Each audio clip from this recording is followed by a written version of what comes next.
এর ভিতরে আল্লাহর ভয় আছে। কি কথা ঠিক কিনা? তো ভাই আমরা যদি এই জাতীয় মোহাম্মদপুর থানাকে যদি মডেল হিসেবে জাতীয় ইমাম সমাজের ব্যানারে যদি আমরা ঐক্য হই, কে কোন মাদ্রাসার ফারেক এটা আমাদের দরকার নেই, এটা আমাদের দরকার না। আমাদের আমরা আলেম, আহলে হক, আহলে সুন্নাত ওয়াল জামাতের আকীদার অনুসারী, আমরা আহলে সুন্নাত ওয়াল জামাতের আকীদার অনুসারী। আমরা কোনো ওই বাতিল ফিরকার কোনো দলভুক্ত নয়। কি ভাই আমরা বাতিলদের দলভুক্ত আছি কি ওখানে? আমরা সব এখানে ঢাকা শহর হলো আহলে হক উলামায়ে কেরামের শহর। এটা চিটাগাং নয়, প্রত্যেক মসজিদে খানকার মধ্যে বাতিল ফিরকা বসে রয়েছে। হ্যাঁ আলহামদুলিল্লাহ ঢাকা শহর অধিকাংশ মসজিদে যে আহলে হক উলামায়ে কেরাম দেওয়া। তো যেটা হলো আমরা যদি ঐক্য থাকি আলহামদুলিল্লাহ, একজন আরেকজনের সহায় হব, একজন আরেকজনের আন্তরিক হব, একজন আরেকজনের আন্তরিক হব, একজন আরেকজনের জন্য যদি ভাই ভাইয়ের মতো যদি সাপোর্ট করি, একজন মসজিদের ইমাম যদি অসুস্থ হইতে পারে, এতদিন ইমামতি করছে উনি এখন করতে পারে না, যেটা ফিরোজি সাহেব করছে আমি দেখছি। ইমাম সাহেব মেয়ে আছে ছেলে নাই, উনি ইমামতি করছে এখন স্ট্রোক করছে, উনি আর ঘরে বাজার নাই, বাসা ভাড়া দিতে পারে না। এমনও হয়েছে জাতীয় ইমাম সমাজের ব্যানারে টাকা উঠাইয়া ওনার ফ্যামিলি ওনার মেয়েকে বিবাহ দেওয়া হয়েছে জাতীয় ইমাম সমাজের ব্যানারে। কি আমাদের মধ্যে ইমামদের মধ্যে এরকম আছে না? আসি ভাই, অনেকে বেতন পায় 10,000, আমার মাসে 1 লক্ষ টাকা খরচ। আমার তো আলহামদুলিল্লাহ আমি চলতেছি ভালো, আমার মাসে 1 লক্ষ টাকার উপরে খরচ, ইমাম সাহেবের আরো বেশি খরচ। তা আপনারা তো আমার 10,000 টাকার মনে 15,000 টাকার উপর বেতন পান না, বাসা ভাড়া দিবেন করতে, আমি যে ফ্যামিলি নিয়ে থাকি, ছেলে মেয়ে পড়ে। আমরা কি মনে করতেছি? ইমামতি করতেছি, মনে করি এটাই আমার জন্য বড় কাজ। নামাজ পড়াই, মসজিদে যাই, আর বাসার মধ্যে শুয়ে শুয়ে মোবাইল টিভি, আর নইলে ফানার বাটা থাকলে ফানার বাটা খাই, এটা ছাড়া কোনো রাস্তা নেই। মানে দিনের কাজ করতেছি। ইমাম হয়েছে কি পৌঁছে গেছি আমি?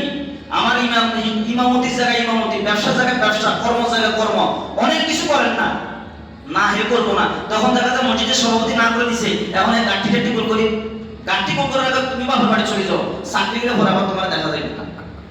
চিন্তা সাধন এটা, এগুলা মাথা থেকে ফালাইতে হবে। আমার চাকরি হলে তো উচ্ছি, মসজিদের ইমামতিটা উচ্ছি, এটা হচ্ছে বোনাস। ইমামতি কর্ম এটা বোনাস, খতিবগিরি কর্ম বোনাস। ইমামতিকে আমার পুঁজি বানাবো না, চাকরিকে আমি পুঁজি বানাবো না, খেতাবতকে পুঁজি বানাবো না, আমার আয়ের উৎস ওইটা ব্যবস্থা করতে হবে। খামো আর ফেটক করে বড় করে আতির মতো বস হইয়া থাকবো। চাকরি না করে দিছে হুজুর, আমার তো না করে দিছে, চাকরি একটা দেখেন না। মসজিদ একটা খালি হয় 1000 ইমাম যায় দাঁড়ায়, মসজিদ একটা খালি হয় 1000 ইমাম দাঁড়ায়। জীবন যে ইন্টারভিউ দেয়, যোগ্য হলে আপনাকে রাখবে না, তদবির আগে হয়ে গেছে, তদবির আগে হয়ে গেছে। এই ফর্মালিটি শো, ফর্মালিটি শো রাখি দিছে, আগেই নিয়োগ হয়ে গেছে। কারণ না হলে তো এটা হয় না, জবাব দিতে পারবো না, মহল্লায় কমিটিকে জবাব দিতে পারবো না, নিয়োগ তো আগে হয়ে গেছে। কি এরকম না? বাস্তব না বাস্তব? বাস্তব। তো ভাই কে কোন জায়গার ফারে? আমি যেটা বলবো উদ্দেশ্য, আমাদের ঐক্য ছাড়া বিকল্প কোনো রাস্তা নাই। একজন ইমাম যাহা পারবে অন্যজনে তাহা পারবে না। আসেন আলহামদুলিল্লাহ, যিনি মহান সভাপতি হয়েছেন মুস্তাজাব দাওয়া হুজুর, আমার অনেক প্রিয় হুজুর। হুজুরকে আমি যেদিন দেখছি ওই দিন থেকে আমি হুজুরের প্রতি মায়ের হয়ে গেছি। অনেক যোগ্য মহাসচিব, কর্মঠ মানুষ। অলসতা কি? রাতে 2টা বাজে যদি বলেন যদি না পান, তখন আমাকে বলবেন হেলালি তুমি কি বলছো। যদি রাতে 3টা বাজে যদি ওনাকে না পান, তখন বলবেন যে হেলালি তুমি কি বলছো। এমন একজন ব্যক্তি আপনার পাশে দাঁড়াবে, এই মহাসচিব উনি। তো আমরা মোহাম্মদপুর থানাকে মডেল একটা জাতীয় ইমাম সমাজের ব্যানারে আমরা একটা কমিটি গঠন করে এইটাকে মোহাম্মদপুর থানার পাশে কেরানীগঞ্জ আছে, এরপর আশপাশে একটা আমরা সারা বাংলাদেশে কমিটি গঠন হবে। এটাতে আপনাদের কোনো প্রস্তাবনা, কোনো যদি ভিতরে কোনো মনের আক্ষেপ আকাঙ্ক্ষা, অনেকের ভিতরে আমার থেকে আরো অনেক ভিতরগত অনেক ভিতর কথা থাকতে পারে, আপনারা প্রত্যেকে ইনশাআল্লাহ এখন মত প্রকাশ করবেন। আমাদের হুজুরের নাম কি? কোন মসজিদ আছে? হ্যাঁ বাপি মসজিদ দেশও আছে আমাদের বাংলাদেশে। আরে বাবা দেখছেন, আলহামদুলিল্লাহ দেখছেন, বাপি মসজিদ একটা বানিয়ে গিয়েছে, বাংলাদেশে একটা আছে, যাক আলহামদুলিল্লাহ বাপি মসজিদ আছে।